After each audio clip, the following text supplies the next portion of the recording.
cannot wait to invite everybody into this. But before I do, I just want to say that I could not be more proud and happy about how our festival is going so far. And I do believe in miracles. So ladies and gentlemen, in case you don't know by now, I'm Avi Hoffman, founder and CEO of YI Love Jewish, the Yiddishkeit Initiative. And you are here in the second night of our international virtual YI Love YIDDISHFEST HANUKKAH edition. And I want to thank the East End Temple for co-sponsoring this program. And I want to just let you know that I am here live at the gallery of the beautiful Betsy Hotel on South Beach, surrounded by the incredible artwork of Carlos Betancourt. And I could not be more grateful for this opportunity. But what you have seen right now is a work of art. And it was put together especially for us. So I would like to invite to our Zoom right now the creators of this wonderful program. Please welcome cantor Shira Ginsburg and the incredible Carolyn Roy Fantel. Come on. There you go, guys. Great to see you. Hello. Hi. Hi. So I was telling you before, literally tears running down my cheeks, because you found songs. You know, there are certain songs that speak to certain people. For me specifically, it's my Yiddish upbringing, because I was born in the Bronx and grew up speaking Yiddish, and I sang those songs in Yiddish. And when you sang them, it just brought back everything, my entire childhood. So thank you for that. So I wanted to ask you, how did you, well, first of all, tell us a little bit about your backgrounds. Where did you come from? How did you come to this? What made you want to be a cantor? I know the Fantels are dear friends of mine for a long time, so I know a lot about them. But I'd like them to tell our audience about who they are, where they came from, and how they came so honestly to their Jewishness. So Shira, want to start, please? Sure. I mean, how much time do you have? We have some time. There's A lot of information. Where do I come from? I come originally from Troy, New York, from the Ginsburg family, a very strong family of Holocaust survivor, resistance fighter, partisans. And so Judaism is very innate essence of my life and my experience as a child growing up, celebrating every holiday with family in my Bubby and Zadie's house. Truth be told, I don't actually speak Yiddish. That was the code language that my Bubby and Zadie would always, talk in when they didn't want me to understand what they were saying. So, but I did learn much later how to sing in Yiddish, songs that I had heard, like Oy Hanukkah. Of course, we grew up singing it, but then I learned it properly when I went to cantorial school. So that was my upbringing. And then I, of course, always was a musical theater performer. And so pursued that and went to Syracuse University to the musical theater program, and then was in New York City as an actress and doing all of that stuff. And then years later, I learned, I didn't actually know that being a cantor was a career path, because we didn't have full-time cantors growing up in Troy, New York. So once I learned about it, I sort of recognized that it would potentially be a very good fit for all of my passions and my talents. And very happily, I was quite right. So I went to Hebrew Union College. I spent 5 years studying to be a cantor. The first year I lived in Israel. Yes, it's quite a serious program. And I studied with some of the most wonderful teachers. I was really, really blessed. I did mention Debbie Friedman, who was one of my teachers, and now the Debbie Friedman School of Sacred Music. That's now the name of the cantorial program there.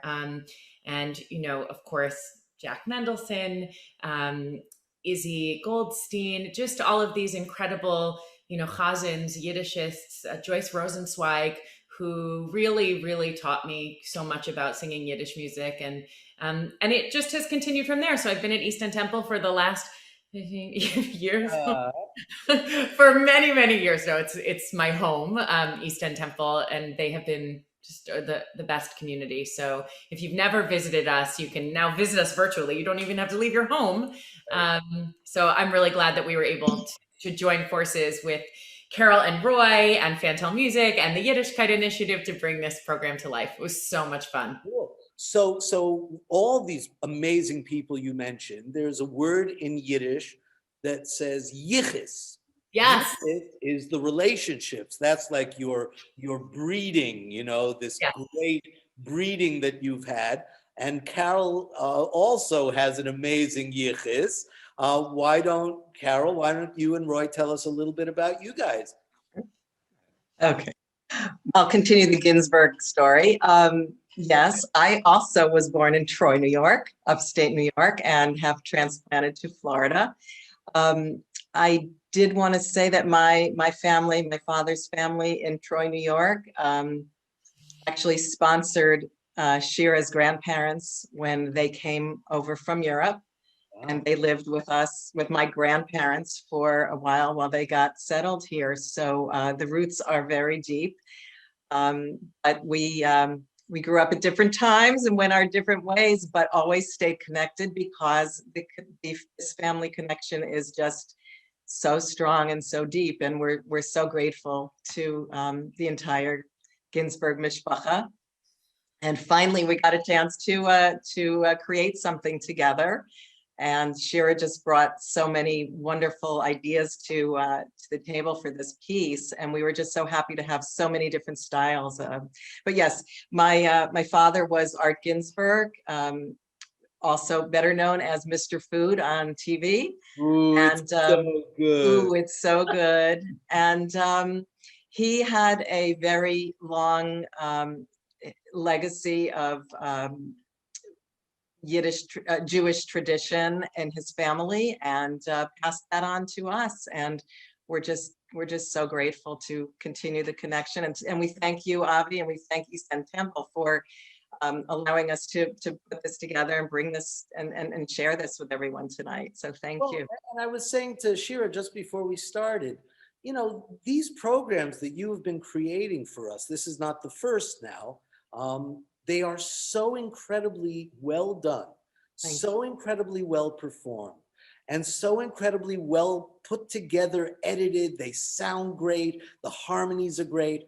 I think these are programs that can have a life beyond every Hanukkah. I mean, there were comments saying this was the greatest Hanukkah concert ever. I mean, people ever. How many have you seen? That's a long time. Well, whatever it is, That's people wonderful. love it. We And appreciate there's that. no reason we can't have every Hanukkah make sure that we bring these shows back. Tell me a little bit about the process that you all went through in terms of selecting the songs, which songs to sing, which styles, which languages, and what the challenges were in creating this program. Shira, you want to talk about the song selection? Sure. Yeah. So first of all, you know, I have to say that seeing the light is an idea right now that is so important during this pandemic, and for musicians to not be able to make music, to not be able to sing with people, to not be able to collaborate together is incredibly difficult.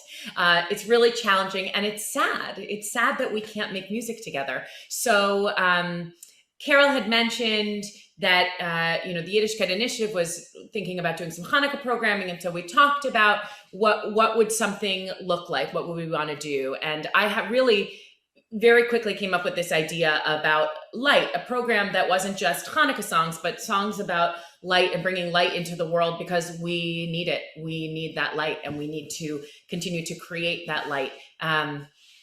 So I guess we threw around over email probably 40 songs or so, you know, different options as you do.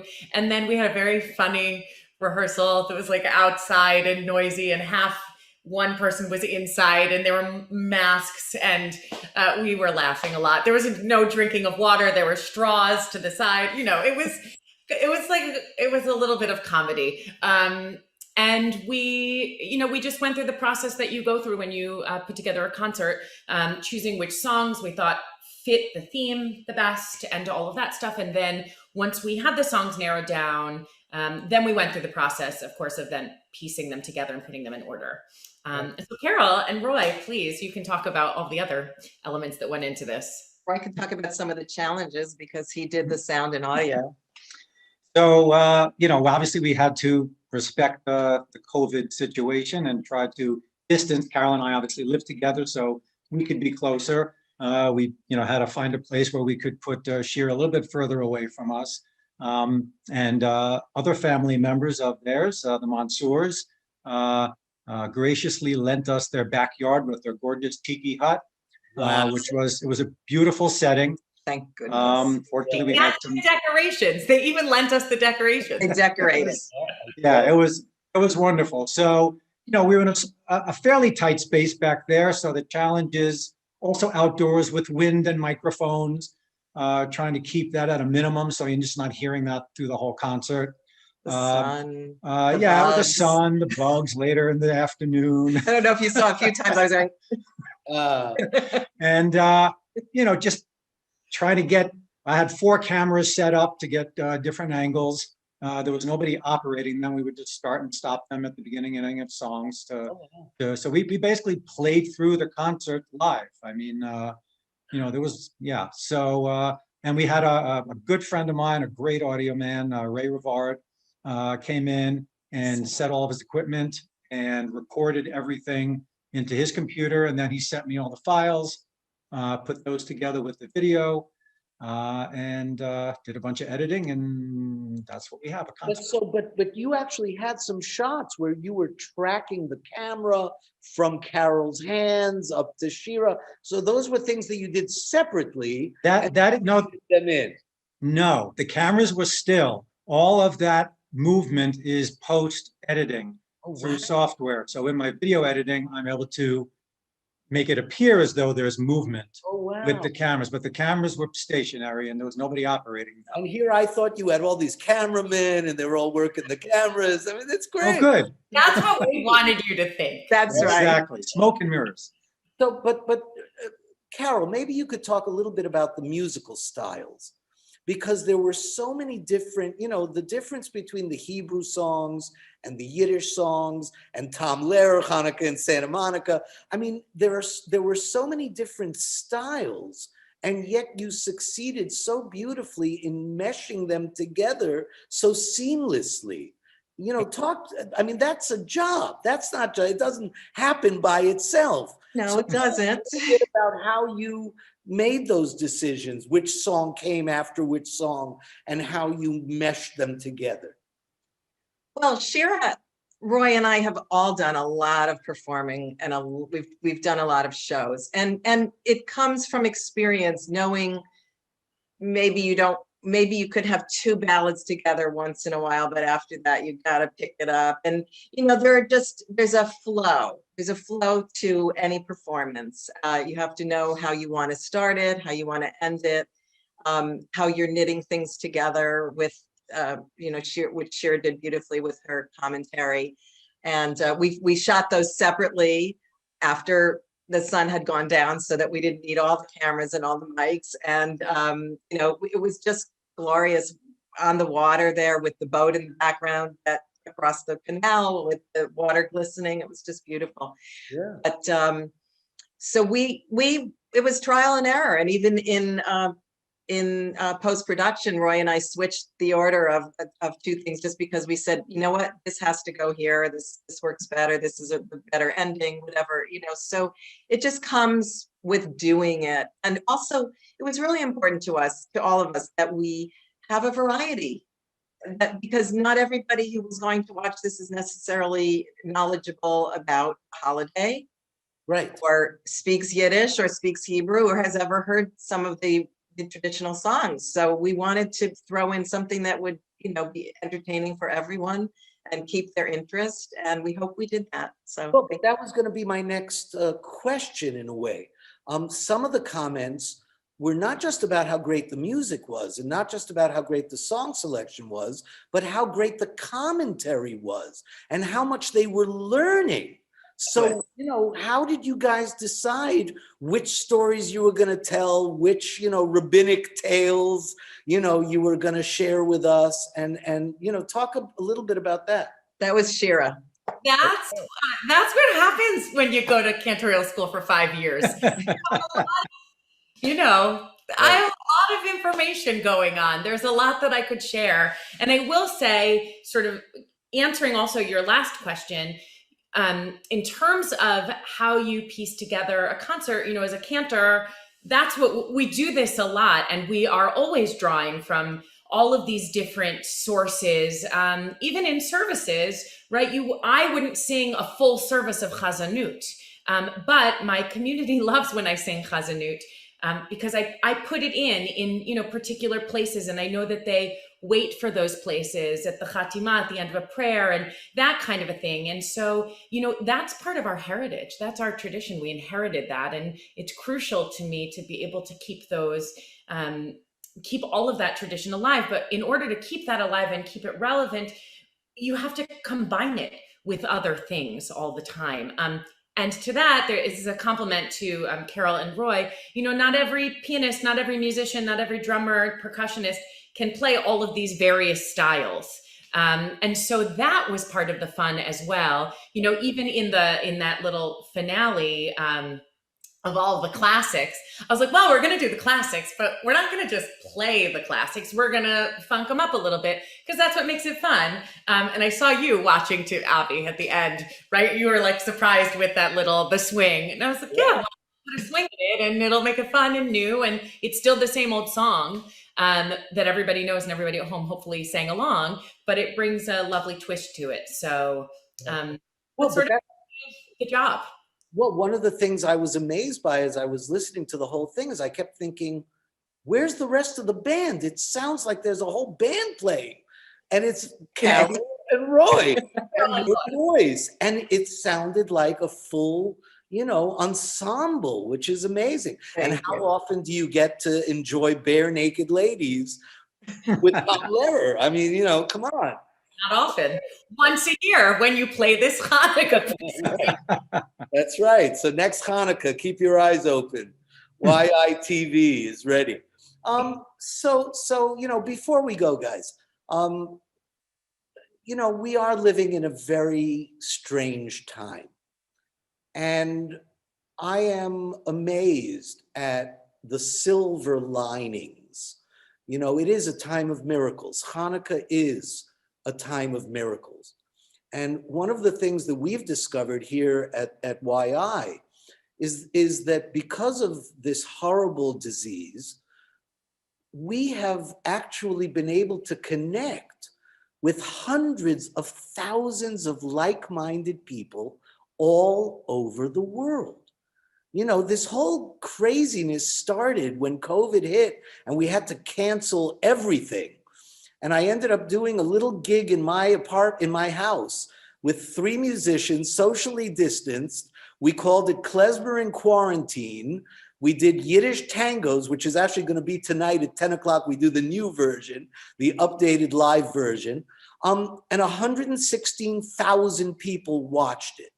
Wow. Yeah, whoa. And that's what started this insanity. And since then, we've been doing more programs and classes. And we did a festival, you know, our last festival in September, which was our first virtual festival with 44 events, 180, you know, odd performers, 7 days, 9 countries. And we ended up having about 170,000 people watch the programs. So what COVID has done, and again, I hope it goes away as soon as possible. And thank God, you know, now hopefully there's a vaccine, and within a year, we'll all be free again, hopefully, and hopefully before. But I hope we never lose this connection that we have made internationally through Zoom and through our ability to reach out to find all of our like-minded people. Can you, and I'm sorry I'm talking so much, but I'd like to hear your perspective on the silver lining of the miracles of Hanukkah and where we are today and the future and what you're looking forward to. Well, certainly for me, I will say that, it obviously goes without saying this has been devastating to worldwide to so many people and in a lot of different ways. But there are some silver linings. Among the silver linings is that we got to do this concert. I never would have been here in Florida. We never would have been able to get together to do this, nor would I would have put together a Hanukkah concert for my community, for East End Temple. We would have done it in the sanctuary. We would have had, however many people we would have had that fit in the sanctuary. And that would have been wonderful. And they're always fun. But exactly as you said, my whole family is now able to, my whole family's half of the audience. We're all over the place. They're all able to come. My Bubby, my 95-year-old, bless her Bubby, is watching right now. I mean, it's Hi, Bobby. Bis hin dit Hi, Judith. Hey, Judith. Yeah. so that's certainly been a blessing, and certainly at the synagogue, our experience of live streaming and being able to bring our community outside of our doors and to welcome people in has been really rewarding. And, we continue to explore that and experiment with different ways and best practices and how we can do that. And then the other thing is really being able to spend time. I mean, there's a lot of isolation and there's a lot that we can't do, but I have been super fortunate that I've been able to be with family for this entire pandemic, which, ordinarily that wouldn't have happened either in quite the same way. So those are among my silver linings. Are you still in Florida now, Shira? I am right now. Yes. Oh, maybe we'll get together for a socially distanced. Wave across the canal. Carol, Roy, what about you guys? I mean, Again, yeah, I think the connecting with people that you don't normally see or speak to that often, this has given us the time to make those reconnects with people. I mean, old college friends, family members that live out of state, planning Zoom wine and cheese events just to get together and socialize, because we've had to stop. I mean, we were always going, and we never made the time for those types of connections. You would have Facebook here and there, but we actually had the time to stop and reconnect with people. And so that's been a silver lining for us. hey, rainbow and somewhere over the rainbow in Yiddish. Brilliant. Hey. Let's say. Rainbow connection. Really. Yeah, and again, getting to work with Shira, that never would have happened for us, most likely. And for me personally, as a performer and not being able to perform live very much these last 8-9 months, it was a treat to be able to do that once again and experience that joy that we've been missing so much. But also, Cal and I have had to pivot what we do.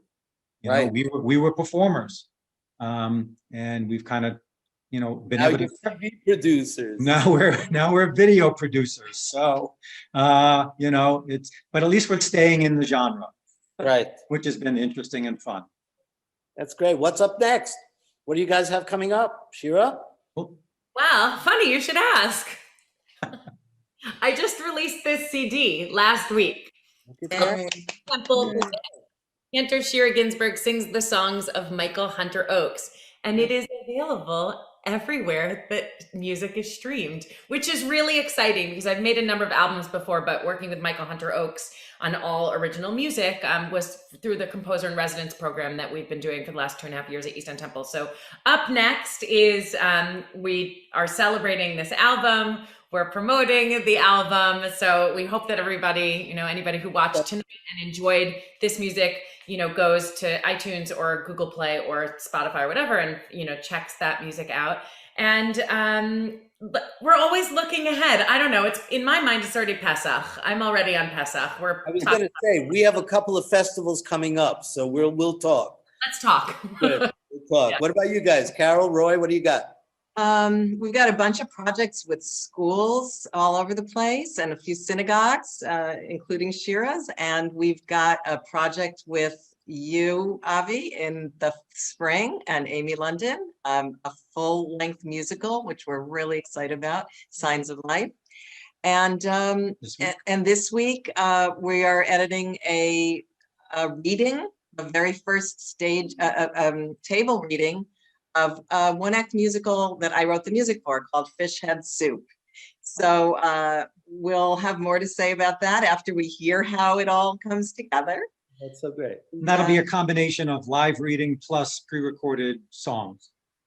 Beautiful. Well, thank you so much. I'm honored to have you as always. I'm grateful as can be for your participation.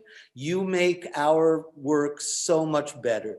So thank you. Good Yontif, Chag Thank you. Sameach, and I'm sure I'll see you soon. I'm going to let you guys go, and I'm going to talk to everybody and tell them that they have to support us. So Absolutely. Please do, people. Thank you so much for watching.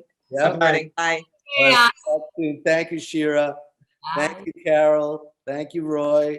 Thank you, everybody, for watching and for being here with me live at the beautiful Betsy Hotel on South Beach for our wonderful Yiddish Fest Hanukkah edition. We have some great programs coming up tonight at 10 o'clock. You don't want to miss in about an hour and 10 minutes.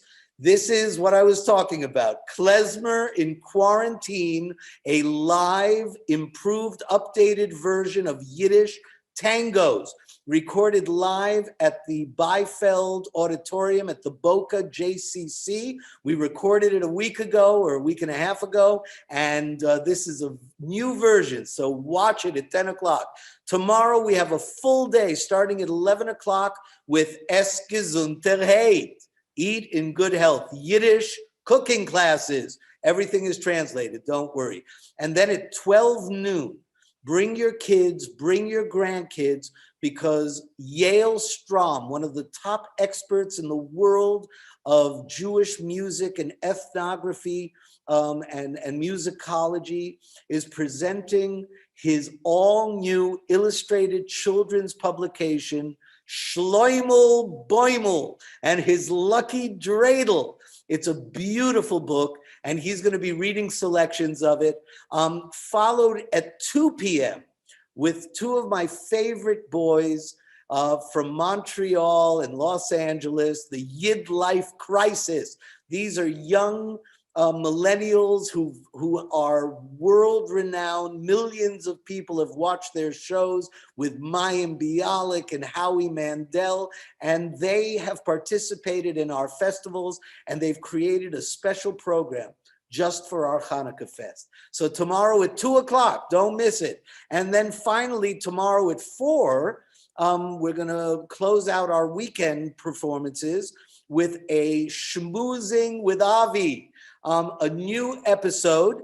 It's going to have 30 minutes of compilations of what we've already done, some of the great people I've already interviewed. But then we have a 30-minute interview with Tova Feldshuh, the great American actress, talking about her new book, Lilyville, which is going to be published in April. And if you buy it in advance, you can get a signed, personally dedicated copy.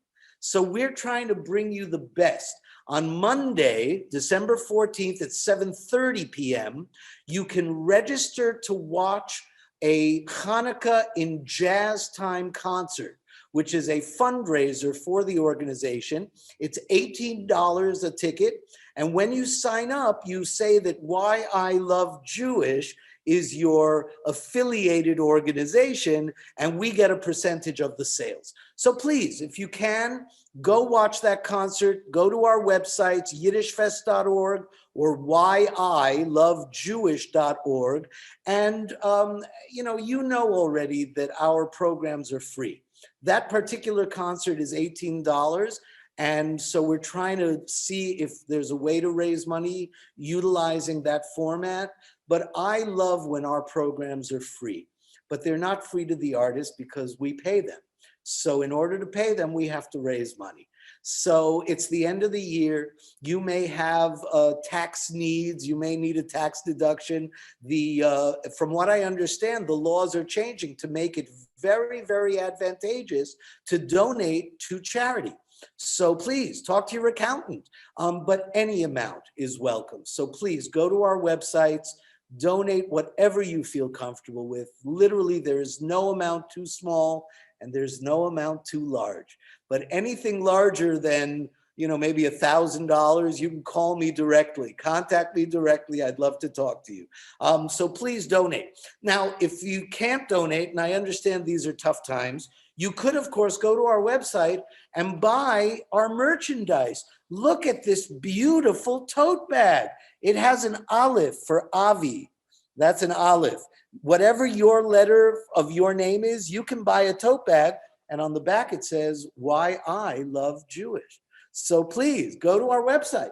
And then you may find that you could add to your tote bag by, let's see, what do I have here? I have a mug, a YI mug. We have lots of other mugs. We have schmoozing mugs and kvelling mugs and be a mensch mugs and YI Love Jewish mugs. We also have books. We have my mother's memoir. We have my mother's Legends of the Aleph Bet, the origins of the alphabet, a really beautiful book. These are great gifts. But because of Amy London, our executive director, we decided to turn that Legends of the Alphabet into a coloring book. And it's great for children and adults. So all the incredible letters of the alphabet are here for you and your children and your grandchildren to draw and color. And of course, what else do I have? Oh, yes. Curious Rabbinic Tales, the shortest tall stories. This is a great book. It's really, really beautiful. So, ladies and gentlemen, Ashenim in Hartzigen Dank, thank you for joining us tonight, and thank you for joining us every day. Tomorrow's a new day, another day of miracles. I'm very grateful for you being here, and I hope you will continue to come and enjoy all of our wonderful programs. 10 o'clock, don't forget, a concert. See you soon.